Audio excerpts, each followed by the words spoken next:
Barrister Fuad বলছিলেন যে রাজনৈতিক দলের নেতাদের মধ্যেও এক ধরনের প্রজাতান্ত্রিক মনোভাব আছে, কারণ সে তার সুপ্রিম লিডারকে এক ধরনের রাজা হিসেবে ট্রিট করতে চায়। এটি সব দলের মধ্যেই আছে। আপনার কাছে দুটো বিষয়ে একদম স্পষ্ট জানতে চাই। এক, সবশেষ শরিকদের নিয়ে প্রধানমন্ত্রী তারেক রহমান এবং বিএনপি চেয়ারম্যানও তিনি শরিকদের নিয়ে বসছিলেন এই আমাদের কাছাকাছি যমুনাতে, এবং সেখানে নৈশভোজ হয়েছে। মজার বিষয় হচ্ছে সেখানে যতটা না আলোচনা হয়েছে তার মানে গণমাধ্যমে এসছে যে শরিকদের আসলে অনেক যে বঞ্চনার জায়গা রয়েছে এবং তারা বেশ কিছু সুবিধা নিয়ে আলোচনা করেছেন এবং তারা বলেছেন যে তারা কেউ সরকারে থাকতে চান, কেউ আবার কিছু রাষ্ট্রীয় সুবিধার আকাঙ্ক্ষার কথা বলেছেন। এই যে এত বড় একটা পরিবর্তন হয়ে গেল, মাঠের আন্দোলনে ছিলেন এই দলগুলো, তারা সেই বিষয়ে যতটা না আলোচনা করলেন তার চেয়ে বেশি গণমাধ্যম অনুযায়ী যে তারা তাদের মানে প্রাপ্তি অপ্রাপ্তি নিয়ে আলোচনা করছেন।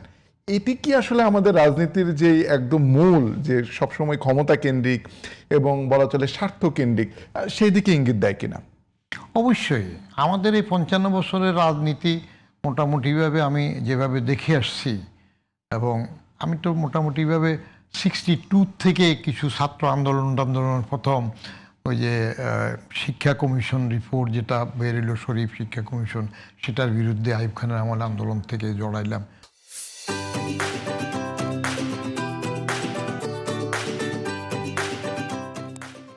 অবজার্ভ করতাম বেশি, ডাইরেক্ট কোনো তাতে যোগ না দিলেও দেখতাম। তাতে আমাদের রাজনীতিটা হয়ে গেছে বাজনীতি। আমি সবসময় বলি রাজনীতির রয়ের নিচে একটা বিন্দু আছে, র হয় না হলে এটা ব থাকে। তো বিন্দুটা আমি সবসময় নিয়ে নিই, আমার কলামেও লিখছি বিন্দুটা নিয়ে এলে ওইটা হয়ে যায় বাজনীতি। তো বাজনীতি কি? বাজ পাখির নীতি। বাজ পাখির নীতি কি? অনেক দূরের থেকে শিকার লক্ষ্য করে সো মারে, শিকার যদি নাও পায় ফসকে যায়, খড়কুটা হইলেও নিয়ে নেবে। আমাদের রাজনীতিতে প্রত্যেকের ওই এভেরি ফিউ এক্সেপশন সবটা আখের গুছানোর ব্যবস্থা থাকে। তা না থাকলে শেখ হাসিনা যখন দুঃখ করেন যে বঙ্গবন্ধুর হত্যার পরে আওয়ামী লীগের এত মানুষ কেন আসে না, আওয়ামী লীগের শ্রেণী চরিত্রের মধ্যে সবাই নিজের স্বার্থ নিয়ে ব্যস্ত ছিল।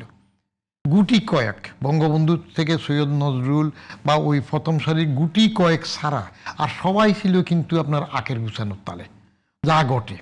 ঠিক ওই সময় আমি এটার বিপরীতে একটা কলামে লিখলাম যে শেখ হাসিনার এমন ভাবার কোনো কারণ নাই যে বঙ্গবন্ধু হত্যার পরে আওয়ামী লীগের কেউ আসে নাই, তার বেলায় এরকম কিছু ঘটলেও কেউ আসবে না, কারণ তার শ্রেণী চরিত্রের মধ্যে হলে সবাই তার সম্পদ নিয়ে ব্যস্ত। এটা কি পালানোর আগেই বলছিলেন? হ্যাঁ, পালানোর আগেই বলছিলেন? হ্যাঁ, ওইগুলো লেখা, বইতে লেখা হয়ে গেছে এগুলা। আচ্ছা, আমি তো বইতে সরাসরি লিখছি, ইউনুস সাহেবের উপরে আমার 4-5টা লেখা আছে। এর মধ্যে আমি ওই যে 11 মাস আগেই উনি আসতেছেন লিখছি যে 5ই সেপ্টেম্বর 2023 আমার কলামে লিখলাম যে ফিনিশিং দিলাম, এবার বাইরে শোনা যাচ্ছে একটু সুযোগ হইলে তিনি এসে যাচ্ছেন। ঠিক 11 মাস পরে তো উনি চলে আসলেন। তার হাসিনার বেলা আমি ডাইরেক্ট লিখলাম যে শেখ হাসিনার এমন ভাবার কোনো কারণ নাই, তিনি একমাত্র দেশপ্রেমিক, আর কেউ দেশপ্রেমিক নন।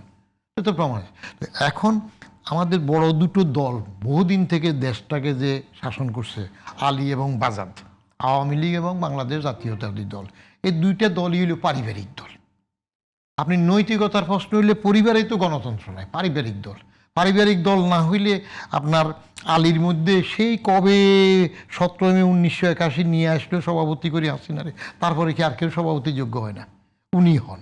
ভোট হয় না, কারণ না ভোট হয়েছে, ওরা পাওয়ার দিচ্ছে যে উনি হবেন। তো এটা একটা গণতন্ত্র বলে আর কি। আইয়ুব খানের কেউ নমিনেশন তুলে না তো বলছে, কেউ নমিনেশন তুলে না। হ্যাঁ, তুলবে কেন? বলে রাখা তুলবে, কার গানে কয়টা মাথা আছে আপনি বলতেছেন তুলবে। তারপরে যে বাজারদের মধ্যে এই যে তারেক রহমান সাহেব ভারপ্রাপ্ত হইলেন, তার আগে কি এখানে আর বড় তার বাপের আমলের লোকজন ছিল না? বড় বড় নেতা কেউ হইতে পারে না, কনস্টিটিউশনটা এমন করে। তো পারিবারিক দল হইলে উত্তরাধিকার সূত্রে রাজতন্ত্রের মর্যাদা আসবে, পরিবর্তন হবে না। আপনি দলের মধ্যে গণতন্ত্র না থাকার পরে তো আপনি বাইরে গণতন্ত্র আশা করতে পারেন না। আর এখন যেটা বলা হয় যে বিরোধী দল বা আছে, এই যে সবাই খালি ওইখানে নিজের সুবিধার কথা উঠায়, যে বাচ্চা কাচ্চারা বলতেই পারে উপজেলা একটা অফিস চাইতেই পারে, একটা গাড়ি চাইতেই পারে। এমপির দায়িত্ব কি? কনস্টিটিউশনে এমপির রোল কি আছে? সে এমপি কেন তার উন্নয়ন থেকে শুরু সবগুলো তাকে দে। আবার স্বার্থের বেলা সব এক থাকে না। এরশাদ যখন ঘুষ দেওয়া শুরু করলো শুল্কমুক্ত গাড়ি, তো এটা আমি আবার ফখরুদ্দিন সাহেবের আমলে এনবিআরের চেয়ারম্যান হিসেবে এটা ক্যান্সেল করেছিলাম। তো ক্যান্সেল করানোর পরে ফখরুদ্দিন সাহেব বললাম স্যার আমরা চলে যাওয়ার পরে দেখবেন যে এটা রেটিফাই হবে না, এটা আবার আসবে, কারণ সুবিধা তো আবার আসছে। আবার সচিবদেরকে আমলাদেরকে যখন হাসিনা ঘুষ দে যে গাড়ি বিনা সুদে গাড়ি, আপনি চিন্তা করতে পারেন কত অনৈতিক হইতেছে। আমি যখন জয়েন্ট সেক্রেটারি তখন আমি লিখিত দরখাস্ত দিয়েছি সংস্থাপনে, ক্যালকুলেট করে হিসাব করে যে জয়েন্ট সেক্রেটারি হিসেবে ফুল টাইম গাড়ি পেলে আমার জন্য ড্রাইভার থাকে, ড্রাইভারের ওভারটাইম থেকে, গাড়ির মেনটেনেন্স থাকে, তেল জ্বালানি থেকে শুরু করি, ড্রাইভারের পেনশন, তার বাসা, এত কিছু লাগে। বললাম যে কিচ্ছুর দরকার নাই, আমাকে স্বল্প সুদে, আমি ফ্রিও চাই নাই, 4-5% ইন্টারেস্টে গাড়ি দাও, লোন দাও, আমি গাড়ি নিজে চালাবো, সরকারের গাড়ি নেব না। তখন এস্টাবলিশমেন্ট মিনিস্ট্রি, এখন যেটা জনপ্রশাসন। তো এখন জনপ্রশাসন আছে না আমার জনদুঃশাসনের মন্ত্রী, আমি বুঝতে পারি না এখনো। তো কারণ লোক সিলেক্ট করার সময় এইবারও তো চিহ্নিত করাপ্ট, জেল খেটেছে, নৈতিক স্খলন আছে, সব কিছু প্রমাণিত, সবাই জানে, হিয়ারসে থেকে সব। আপনি তারেও তো ক্ষমতায় ভাগ দিতেছেন, আনতেছেন, আপনার জন্য কাজ করেছে, তো নৈতিক স্খলন থেকে যে আসবে সেটা হবে। অতএব এটা জুলাইয়ের যে স্পিডটা, এরা ক্ষমতা চায় নাই, সেই জন্য আসলে রাজনীতি করবে চায় নাই।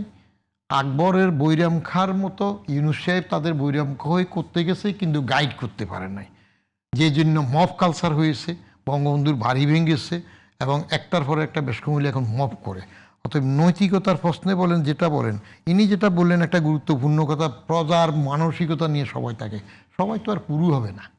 আলেকজান্ডার বাচ্চা ছেলে 33 বছরে সারা পৃথিবী জয় করে ফেলছে, হ্যাঁ, ফিলিপের ছেলে আলেকজান্ডার, তো পুরুর মতো তো সবাই হবে না, যে কেমন ব্যবহার চাই। হ্যাঁ, আবার আলেকজান্ডার তার ফন্ডি ডাইনোসি ফন্ডির কাছে গেলে হবে না, তো কী চান? বলে কিছু চাই না, যেটা দিতে পারো না রোদ, সেটা থেকে সরে দাঁড়ো, আমার রোদটা পোয়াই। তো এইটা বলার জন্য যেটা দরকার সেইটা আশা করেছিলাম এরা হবে নূতনরা, কিন্তু তারা ডিরেল হয়ে গেছে, দে হ্যাভ লস্ট দেমসেলস। এবং শেষের দিকে প্রেশার গ্রুপ সেপারেট না থেকে তারা ক্ষমতার জন্য, এমপি হওয়ার জন্য কেমন তারা জামাতের পকেটে ঢুকে গেছে। তো দে লস্ট দেমসেলস অ্যাগেইন। কুড়ালটা তাদের, পাটাও তাদের, যে হাতে ধরেছে হাতও তাদের, তাদের নিজের হাতে নিজের কুড়িয়ে দিয়ে নিজের পাতে কাটছে। তো তাহলে ভরসা কোথায় পাবো? হ্যাঁ, জামাতের একটা প্রশংসনীয় দিক আছে, যদিও তার যুদ্ধাপরাধীর থেকে শুরু করে সেগুলো আমি বলি, জামাতের ক্যাডার যারা থাকে, লোক যারা থাকে, এত রেজিমেন্টে ট্রেন্ড হয়ে যদি একবার শিখাই দিতে পারে যে বদিও নামের ফার রক কাটিয়ে দেবে, এসতে যাবে, কেটে ফেলবে, এটাতে কোনো দ্বিমত নেই। এবং তাদের ডিসিপ্লিন কত কঠিন আমি সেই স্বাধীনের পরপরও দেখেছি। বাইতুল মুকাররমে মিটিং হচ্ছে, ওই যে এখানে বাইতুল মুকাররমের সামনে ছাদের উপর হইতো না, যেখানে মোস্তাকের মিটিং 7টা বসাইলো, মিটিং হচ্ছে, পূর্ব পাশের গেটে একজন ডিউটি পড়ছে, আমার দেশের ছেলে। বললাম তুমি মগরিবের নামাজের আজান নামাজ পড়তে যাবে না? শিবির তখন ছাত্র সংঘ ছিল পাকিস্তান আমলে, পরে শিবির, বলে যে আমার এখানে ডিউটি। তো তোমার ডিউটি আল্লাহর আজানের পরে ডিউটি বেশি? বলে যে না, মক্কা শরীফেও তো ওই যে পুলিশ ডিউটি করে, তা আমার ডিউটি আরেকজন নামাজ পড়ে আসবে, তারপর আমি যাব। সবচেয়ে প্রশংসনীয় হলো জামাতের একটা প্রশংসনীয় হলো তারা কর্মীদেরকে পুষে, জেলে কর্মী থাকলে তাদেরকে পরিবারটাকে দেখে। আমি নিজে এক পরিবারকে জিজ্ঞেস করলাম, মাগো তোমার বড় ছেলেটাই তো এখন কাশিমপুর কারাগারে, চলতেছো কেমনে? চাচা আল্লাহর কাছে দোয়া করি আমার ছেলেটা আরও 1 বছর জেলে থাকুক। কেন? বলে যে ও থাকতে যেটুকু রোজগার করে যেভাবে ছিলাম, ও জেলে থাকাতে আমি এতে ভালো আছি, পার্টির থেকে সব দিয়ে। খেয়াল করেন আরেকটা গুণ আমি দেখেছি, আমি যখন ক্যাবিনেটে জয়েন্ট সেক্রেটারি, এই যে এখন জামাত আর এরা বিরোধী দল না, আসলে এক দল, বাজাদ আর বাজাই একই দল, এরা বাংলাদেশ এটা এক দল। তখন জামাতে যে 2টা মন্ত্রী ছিল, তারা কোনো নিজেদের প্রাইভেট মিটিং করার সময় সরকারের পয়সায় মিটিং করতো না, নিজেদের ফান্ড থেকে করতো, চাও খেত না। এরা স্ট্রিক্টলি এগুলা অ্যাডহেয়ার করে।